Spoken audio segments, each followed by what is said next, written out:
Welcome to Imbibe achieve CBSE class 9th and 10th। This is your mathematics expert Surbhi Gangwar और आज हम कर रहे हैं क्वाड्रेटिक इक्वेशन का लेक्चर नंबर 2।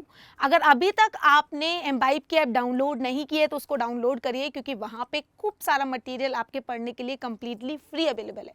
साथ साथ टेलीग्राम चैनल की लिंक डिस्क्रिप्शन में है, उसको भी ज्वाइन कर लीजिए। ओके, तो आपको क्या होगा कि कोई भी सेशन की नोटिफिकेशन मिस नहीं होगी। लास्ट वन पे मैंने आपको बेसिक्स ऑफ क्वाड्रेटिक इक्वेशन कराए थे, उसके साथ साथ मैंने आपको फैक्टराइजेशन मेथड कराया था। आज हम उस पे बेस्ड करने वाले हैं कुछ बहुत ही इंपॉर्टेंट क्वेश्चन।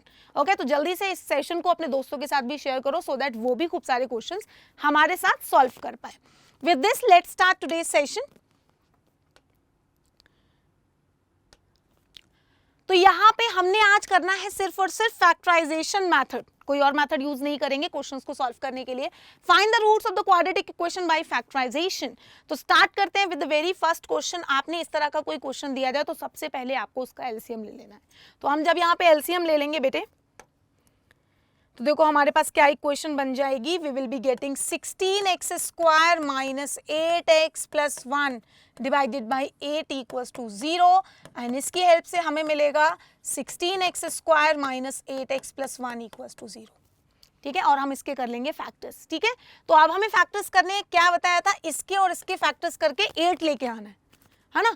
और अगर मैं इतना ना भी सोचूं तो मुझे डायरेक्टली ये परफेक्ट स्क्वायर दिख रहा है भाई। अगर मैं इसको लिख दूं 4x माइनस 1 का स्क्वायर, तो क्या ये नहीं है सही? इजीली देखिए भाई, इसका जब मैं होल स्क्वायर ओपन करूंगी तो 16x square plus 1 minus 2 into 4x into 1 मिलेगा ना, जो कि यही है। देखिए, तो इसके जो फैक्टर्स मिलेंगे वो एक्चुअल में यही मिलेगा, रिपीटेड है, मतलब परफेक्ट स्क्वायर है। अगर आपको इसके फैक्टर्स करने हैं तो आपके जो इसके रूट्स निकालने हैं तो सिंपल है। इसका जो रूट आएगा 4x माइनस 1 इक्वल्स टू 0, यानी कि x equals to 1/4 and 1/4 repeated है, सेम रूट 2 बार आ रहा है। ठीक है, चलिए आगे बढ़ते हैं नेक्स्ट क्वेश्चन की तरफ। तो आपको ना जैसे कोई क्वेश्चन दिया जाए आपको पहले ये देखना है कि कहीं वो परफेक्ट स्क्वायर तो नहीं बन रहा है। Next question 2x plus 1 plus 3/2x plus 1 equals to 4। Same तरीका, take the LCM. So you will be getting, क्या मिलेगा देखते हैं हम। जब एलसीएम लेंगे तो मिलेगा 2x प्लस 1 का whole square plus 3/2x plus 1। तो अब हम इसका परफेक्ट स्क्वायर, इसका होल स्क्वायर ओपन करेंगे तो मिलेगा a square plus b square plus 2 into ab, और ये क्रॉस मल्टीप्लीकेशन में इधर चला जाएगा, यानी कि 8x प्लस 4, और मेरी इक्वेशन बन जाएगी कितनी, 4x स्क्वायर प्लस 8x, और ये 8x plus 4 equals to 8x plus 4। देखिए ये बन रहा है मेरा पूरा इक्वेशन, हमने जब सॉल्व किया इसको। तो अभी देखिए यहाँ पे ये मेरा 4x बन रहा है, तो ये 4 से 4 मेरा कैंसिल हो जाएगा। मेरी इक्वेशन बन जाएगी x square plus 4x minus 8x equals to 0, और मेरा यहाँ से 4x square minus 4x equals to 0। देखिए ये बन रहा है मेरा पूरा एक्सप्रेशन। अब हम यहाँ से क्या कॉमन कर सकते हैं, अभी मैं यहाँ से 4x कॉमन कर लेती हूँ, तो मुझे यहाँ मिलेगा x माइनस 1 इक्वल्स टू 0, और यहाँ से मेरा एक x 0 आएगा और एक 1 आएगा। यू कैन चेक, आप इसको देख सकते हो। सिंपल, आपकी इक्वेशन क्या थी, आपने इसका परफेक्ट स्क्वायर ओपन किया तो आपका मिला 4x square plus 1 plus 4x plus 3, और उसको मल्टीप्लाई किया तो ये 8x प्लस 4 आ गया। ठीक है, जब आपने इस इक्वेशन को फैक्टराइज करने के लिए सॉल्व किया तो आपका 4 से 4 टर्म कैंसिल हो जाएगा, और आपकी ये पूरी इक्वेशन फैक्टराइज होकर कुछ इस फॉर्म की आ जाएगी। ठीक है, देखिए 4x और ये 3 ऑलरेडी यहाँ पे दे रखा था, क्योंकि जब आप एलसीएम लोगे तो प्लस 3 तो आएगा ही आएगा। ठीक है, अब हम इसकी हेल्प से ये पूरा सॉल्व करेंगे तो 0 and 1। अब आपको चेक करना है कि आपका सोल्यूशन है या नहीं, तो आप यहाँ पे पुट करके देख लो। सबसे पहले हम 0 पुट करके देखेंगे तो आपका यहाँ पे कितना आ जाएगा, देखिए 1 प्लस 3/1, तो 4 आ रहा है, बिल्कुल सेटिस्फाई हो रहा है। जब 1 पुट करके देखेंगे तो 3 प्लस 3/3, अगेन 4 आ रहा है, दैट मीन्स बिल्कुल सही। ठीक है, चलो जी, आपको कभी भी चेक करना है कि आपका आंसर सही है नहीं, सही है या नहीं सही है, तो आप उसकी वैल्यू को उस एक्सप्रेशन में पुट करके चेक कर लो, उस इक्वेशन में पुट करके चेक करो, LHS इक्वल्स टू RHS बन जाएगा। चलिए अभी देखिए 7x प्लस 1/5x माइनस 3, जब कभी भी आपको इस टाइप का क्वेश्चन दिया जाएगा तो आपको करना क्या है, जो टर्म आप देख रहे हो कि यहाँ जो टर्म है उसका उल्टा यहाँ दे रखा है। इस तरह के क्वेश्चन को सॉल्व करने की इजी ट्रिक, आप 7x + 1 अपॉन 5x - 3 को t बोल दो, तो 5x - 3 अपॉन 7x + 1 1/t बन जाएगा। तो जब यहां पुट करोगे तो 3 times of t - 4/t is equals to 11। और अब ये इक्वेशन बन जाएगी एलसीएम लेने पे 3² - 4 इक्वल्स टू 11t। एलसीएम लेके क्रॉस मल्टीप्लीकेशन में राइट हैंड साइड भेज दिया, तो मेरे पास आ गया 3t² - 11t - 4 इक्वल्स टू 0।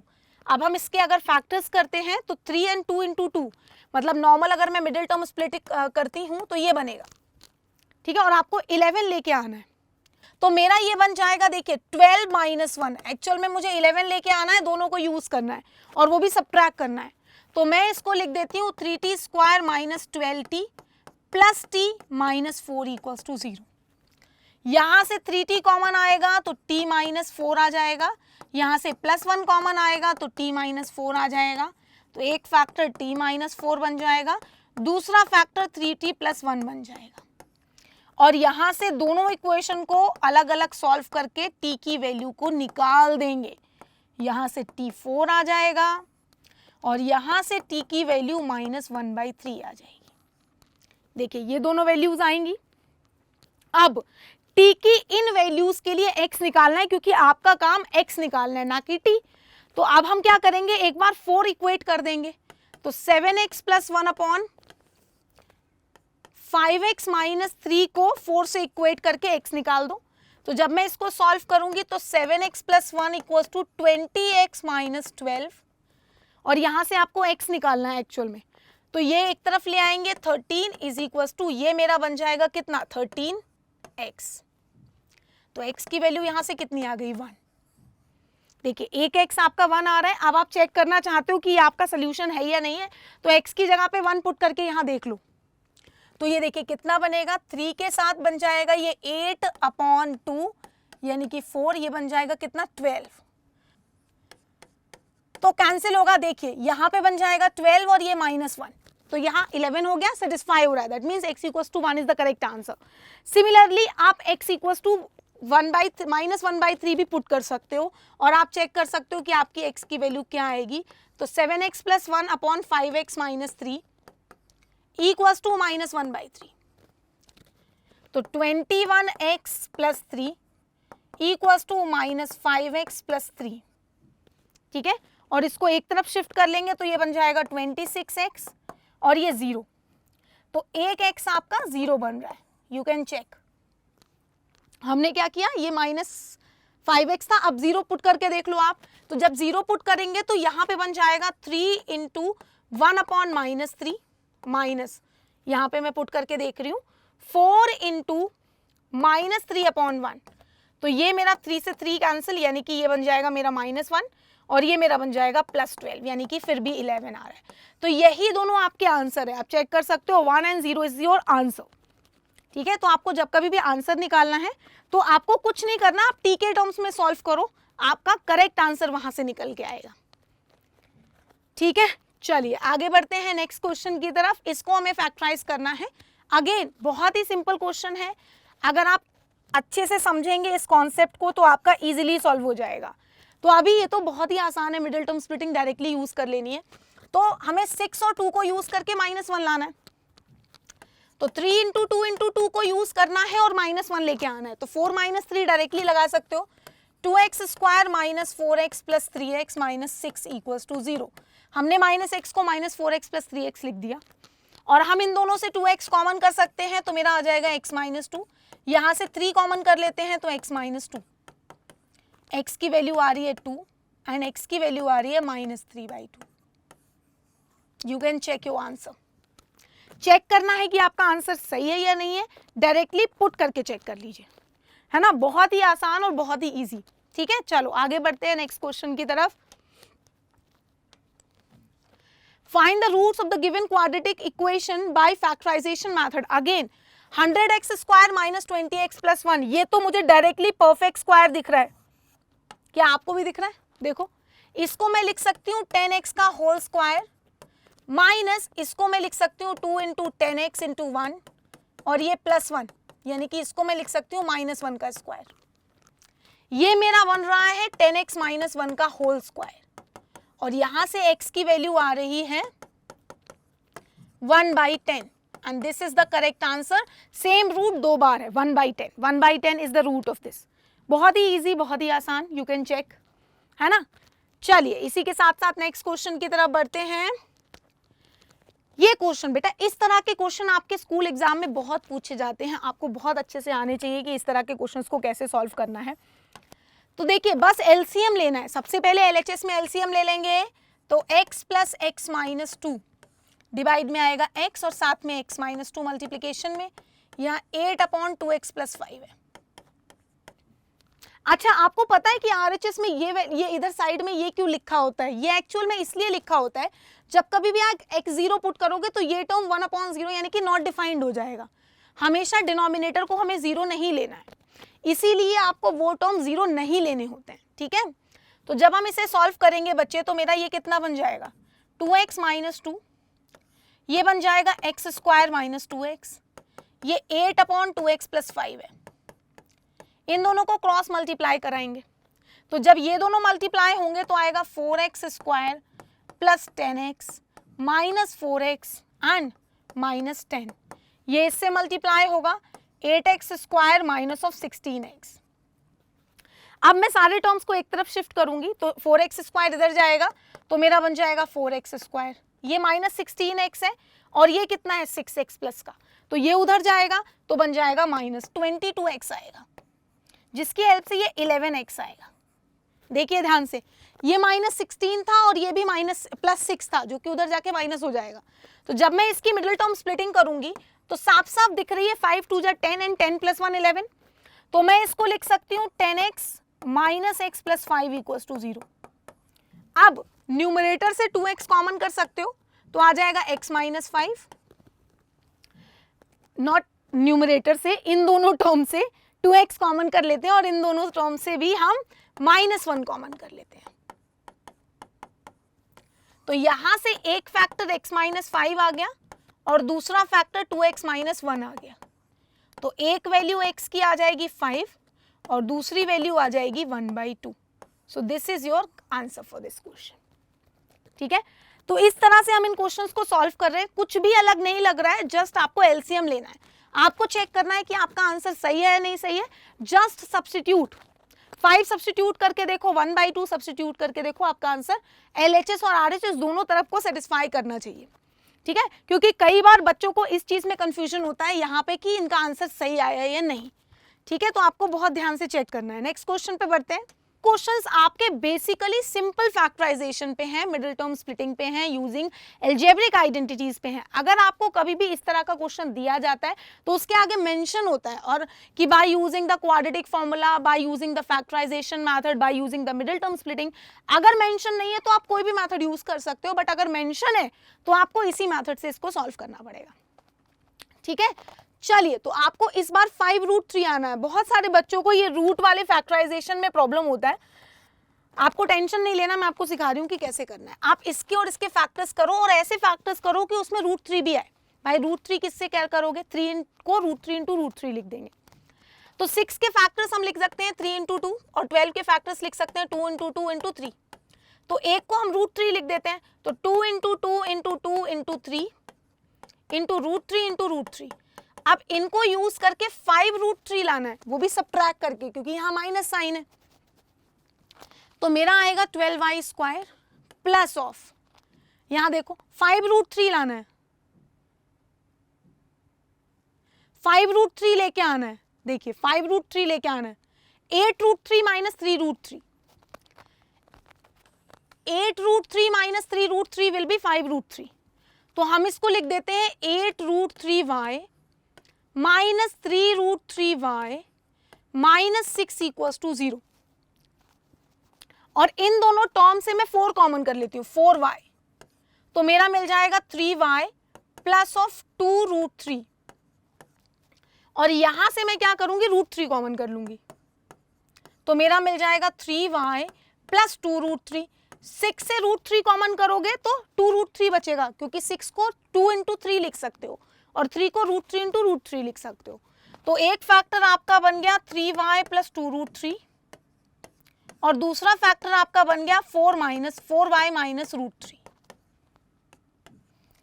तो यहां से हम 3y प्लस 2√3 को इक्वल्स टू 0 कर देते हैं और यहां से y की वैल्यू माइनस 2√3/3 आ जाएगी और एक बार इसको भी 0 कर देते हैं तो यहां से y की वैल्यू √3/4 आ जाएगी। तो ये आपके यहां से आंसर आ जाएंगे, आप यहां पे चेक कर सकते हो इजीली। ठीक है, इसके जो टर्म्स है वो हमने कॉमन करके इनको फैक्टराइज कर लिया, ये आपका इसका फैक्टराइजेशन होगा। ठीक है, y आ जाएगा √3/4 एंड माइनस 2√3/3। ठीक है, मिडिल टर्म स्प्लिटिंग यूज करिए, 3y प्लस 2√3 एक फैक्टर बनेगा और 4y माइनस √3। अब आपको चेक करना है कि आपके फैक्टराइजेशन सही है, तो एक मेथड डायरेक्टली पुट करके देख लो, दूसरा मेथड आप इन दोनों को मल्टीप्लाई करके देखो, आपको वही मिलना चाहिए। तो देखो इन दोनों को मल्टीप्लाई करोगे तो 12y², फिर इन दोनों को मल्टीप्लाई करोगे तो 3√3y, इन दोनों को मल्टीप्लाई करोगे तो 8√3y, 8√3 माइनस 3√3 5√3 आ जाएगा, इन दोनों को मल्टीप्लाई करोगे तो -6 आ जाएगा। ठीक है, चलो जी नेक्स्ट क्वेश्चन। अगेन हमेशा याद रखना, ये जो आगे मेंशन होता है ये सिर्फ इसीलिए मेंशन होता है क्योंकि डिनोमिनेटर हम 0 नहीं कर सकते। ठीक है, चलो जी इसको सॉल्व करते हैं। कुछ नहीं करना, एलसीएम लेना। ठीक है, तो जब हम इसका एलसीएम लेंगे तो आएगा 6 माइनस x प्लस 1। एलसीएम लेने का तरीका क्या होता है, क्रॉस मल्टीप्लिकेशन बटरफ्लाई मेथड, अगर डिनोमिनेटर में कोई कॉमन फैक्टर नहीं है तो ये आ जाएगा 2 into x plus 1, 2/3x minus 1, 6 minus x minus 1, 2x plus 2 is equal to 2/3x minus 1। Just do the cross multiplication. तो ये मेरा कितना बन जाएगा 5 माइनस 1, यानी कि ये 6 माइनस 1 यानी कि 5 बन जाएगा। तो मैं इसको 5 लिख देती हूँ जिससे कि मल्टीप्लिकेशन ईजी हो जाए। तो ये बन जाएगा 15x minus 5 minus 3x² plus x is equal to 4x plus 4। और इस पूरे को मैं सॉल्व करना चाहती हूँ, अब तो एक तरफ ले जाते हैं 3x², ये 15 प्लस 5 16x बन जाएगा, RHS में जाएगा, ऑलरेडी 4x प्रेजेंट है तो मेरे पास आएगा -12x, क्योंकि 4x माइनस 16x आएगा और ये बन जाएगा +9। 3 कॉमन करके हटा देते हैं तो बन जाएगा x² minus 4x plus 3। Factor easy हो गए, 3 + 1 लिख सकते हैं 4x को, तो मेरा बन जाएगा x² minus 3x minus x plus 3 equals to 0। एक फैक्टर मेरा यहाँ से x कॉमन करके आ जाएगा x माइनस 3 और -1 कॉमन करके आ जाएगा x माइनस 3। तो x minus 1 and x minus 3, देखिए ये बन जाएंगे, यानी कि x की वैल्यू आ रही है 1 and 3। This should not be +1, क्योंकि ये -1 नहीं होगा, +1 तो चलेगा ना भाई। अगर x की जगह पे -1 पुट कर दिया हमने बेटे, अगर हमने यहाँ पे x की जगह पे -1 पुट किया तो इसका डिनोमिनेटर 0 हो जाएगा। +1 तो चल सकता है क्योंकि +1 जब पुट करेंगे तो 2 आ जाएगा, तो इसकी वजह से ये आंसर करेक्ट रहेगा। और अगर आपको चेक करना है फिर भी +1 पुट करके, तो आप इसमें चेक करके देखो 3/1 + 1 माइनस 1/2 कितना आ जाएगा, 3/2 माइनस 1/2 यानी कि 1।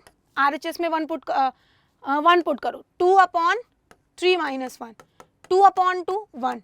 RHS में सेटिस्फाई हो रहा है, बिल्कुल, दोनों साइड 1 आ रहा है। चेक करना है कि 3 आंसर सही है या नहीं सही है। 3/4 माइनस 1/2 इक्वल्स टू 2/9 माइनस 1 यानी कि 1/4 आ जाएगा ये, और यहाँ पे हम 4 एलसीएम ले लेंगे तो 3 माइनस 2 यानी कि 1/4 आ जाएगा। तो आपके आंसर सही है, इट विल बी -1 होगा। ठीक है, चलो जी ऐसा ही क्वेश्चन एक और है। इस तरह के क्वेश्चंस को सॉल्व करने का सेम ट्रिक, आपको क्या करना है, एलसीएम लेना है, क्रॉस मल्टीप्लिकेशन करना है और आपको आंसर बताना है। ठीक है, सो ये क्वेश्चन मैं आपको होमवर्क के लिए दे रही हूँ, आपने खुद से सॉल्व करना है इस क्वेश्चन को और मुझे कमेंट सेक्शन में इसका आंसर बताना है, मैं आपके आंसर्स का वेट करूंगी। And I hope you guys enjoyed today's session. Do not forget to like the session. Do not forget to subscribe the channel and share with your friends. और जल्दी से Telegram channel join कर लो. Bye bye everybody. Take care and keep imbibing. Keep imbibing. We believe in you.